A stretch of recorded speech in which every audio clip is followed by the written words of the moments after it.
నారాయణ గారి ఇన్స్టిట్యూషన్స్ కూడా పక్కనే ఉన్నాయి కదా. అది లేకుండా కేవలం ఇతను ఒక్కరి ఇన్స్టిట్యూషన్స్ మీద ఎందుకు దాడి చేసినట్టు అని మాట్లాడారే కానీ నారాయణ గారు చేయించినారనే విషయం ఎవరు కూడా మాట్లాడలే. మరి మీరు ఈరోజు భుజాలు దౌడుకుంటున్నారు, ఎందుకు దౌడుకుంటున్నారో అర్థం కావట్లేదు. నారాయణ గారు చేయించినారనేది ఎవరు కూడా మాట్లాడలే. అసలు చాలా మందికి నారాయణ గారు అసలు ఏంటి ఇక్కడ ఈ కాన్షియన్స్ అనేది కూడా తెలియకపోవచ్చు.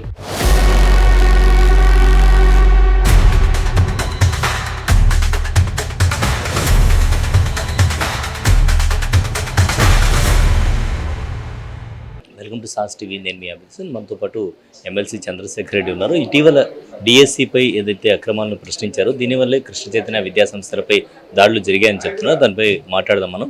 సో మీరు ఇటీవల ఏదైతే డిఎస్సిపై మీరు ప్రశ్నించారో దాని మీద దాడులు జరిగాయని చెప్తున్నారు. అయితే వాళ్ళు ఏమంటారంటే జనరల్గా విద్యా సంస్థలపై దాడులు చేస్తూ ఉంటాం విద్యా సంస్థల ప్రారంభంలో, అందువల్లే జరిగాయని చెప్తున్నారు. దీని మీద మీరేమంటారు? మేము నిన్న మొన్న పెట్టినటువంటి సంస్థ కాదు, 28 సంవత్సరాలైంది. 1998లో ఇన్స్టిట్యూషన్ స్టార్ట్ చేసినాం. 2026 28 ఇయర్స్ నుంచి ఇన్స్టిట్యూషన్స్ రన్ చేస్తున్నాం. చాలా సందర్భాల్లో రావడం, ఏదన్నా ఉంటే పరిశీలించడం ఈ కొన్ని సందర్భాల్లో జరుగుతాయి. అయితే నిన్న జరిగినటువంటి క్రమం ఏంటంటే, మాకు నెల్లూరు బుచ్చిరెడ్డిపాలెంలో కలిపి మా ఇన్స్టిట్యూషన్స్కి 6 జూనియర్ కాలేజెస్ ఉన్నాయి. ఈ 6 జూనియర్ కాలేజెస్ని సాయంత్రం 5 గంటలకి రావడం, రాత్రి 11:30 దాకా ఆ ఇన్స్టిట్యూషన్స్ అన్నింటిలో కూడా పరిశీలించడం. ఎప్పుడు రాష్ట్రంలో ఇప్పుడు దాకా ఎక్కడ కూడా అట్లా జరగదు.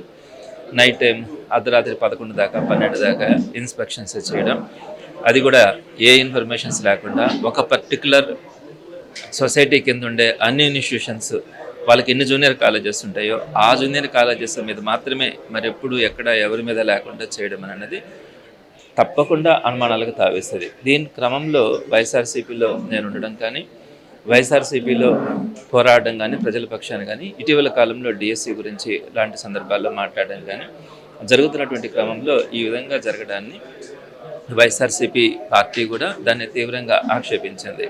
అంటే ఇలా మనం ప్రజల పక్షాన్ని పోరాడుతున్న క్రమంలో మా మీద కేసులు పెట్టడం అన్నది ఆనవాయితీగా జరుగుతున్నదే.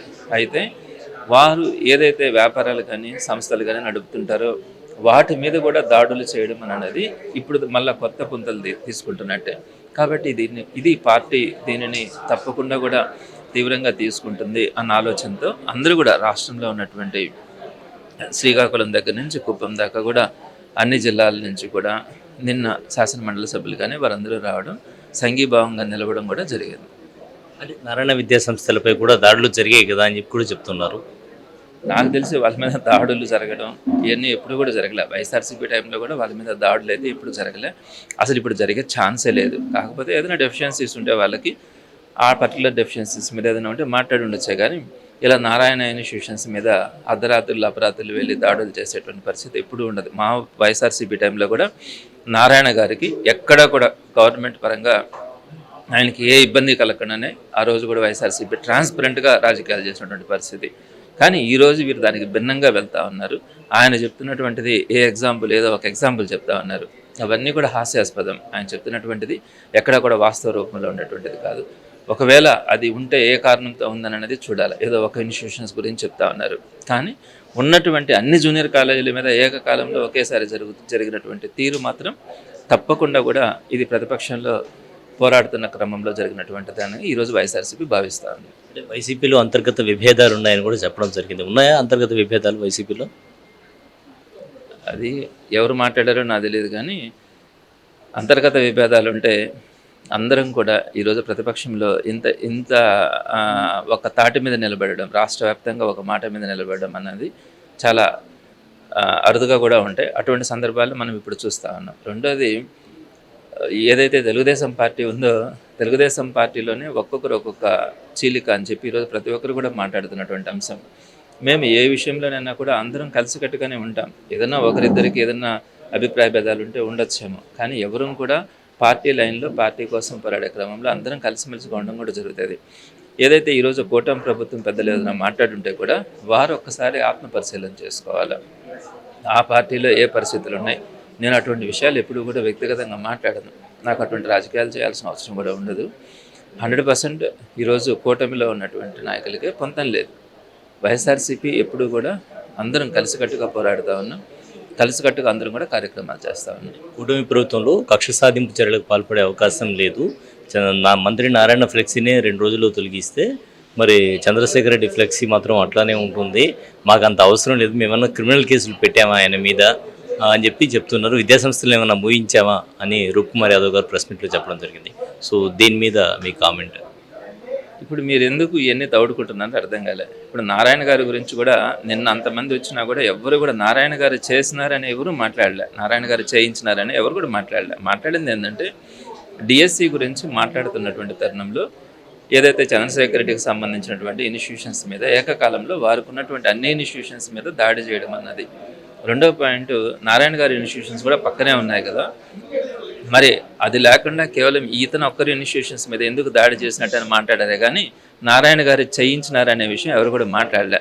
మరి మీరు ఈరోజు భుజాలు దౌడుకుంటున్నారు, ఎందుకు దౌడుకుంటున్నారో అర్థం కావట్లే. మీరు ఒక్కసారి అందరి స్పీచెస్ కూడా చూడండి, నారాయణ గారు చేయించినారనేది ఎవరు కూడా మాట్లాడలే. అసలు చాలామందికి నారాయణ గారు అసలు ఏంటి ఇక్కడ ఈ కాన్షియన్స్ అనేది కూడా తెలియకపోవచ్చు వచ్చినటువంటి రాష్ట్రంలో ఉన్నటువంటి పెద్దలందరికీ కూడా.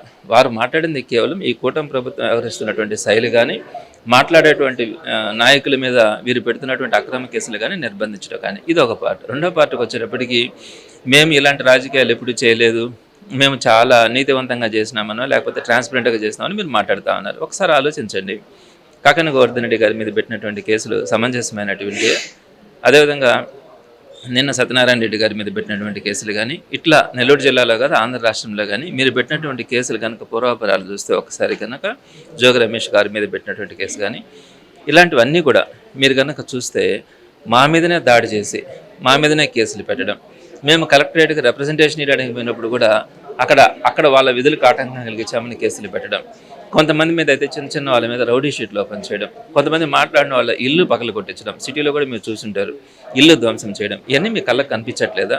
ఎందుకు మీరు ఈరోజు అబద్ధాలు చెప్పడానికి ప్రయత్నిస్తూ ఉన్నారు? ఇంకేం చేయాలనుకుంటా ఉన్నారు? ఇవన్నీ కూడా మీరు ఆలోచించుకోవాలా. మీరు ఈరోజు గతంలో ఎప్పుడైనా జరిగినాయా ఇట్లాంటి పరిస్థితులు ఉన్నాయా ఆంధ్ర రాష్ట్రంలో? మీ కూటమి ప్రభుత్వం వచ్చిన తర్వాతనే కదా ఇవన్నీ జరుగుతూ ఉన్నాయి. ఎన్ని ఎగ్జాంపుల్స్ చెప్పాలి? ఎంతమంది నిర్బంధించినారు, ఎంతమందిని జైల్లో పెట్టినారు? ఈరోజు నెల్లూరు జైలుకి వెళ్ళి చూడండి, ఎంతమంది వైఎస్ఆర్సీపీ నాయకులు కార్యకర్తలు జైలులో ఉంటా ఉన్నారు. వారు ఏమైనా తప్పు చేసినారా? ఏమైనా పాపం చేశారా? ఇది మీకు కనిపించట్లేదా? ఒకసారి ఆలోచించాలి. అలాగే డిఎస్సి మీద భవిష్యత్తు పోరాటాలు ఏ విధంగా ఉండబోతున్నాయి?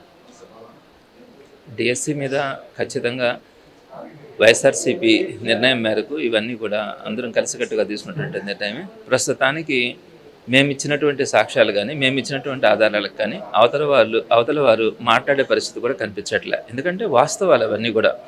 ఈరోజు 3,36,000 మంది డిఎస్సి పరీక్ష రాస్తే వారిలో ఎంతోమంది, కొన్ని వేల మంది ఈరోజు అన్యాయం అయిపోయినారని చెప్పి రోడ్డు మీదకి రావడం కూడా జరిగింది. వాస్తవాలు.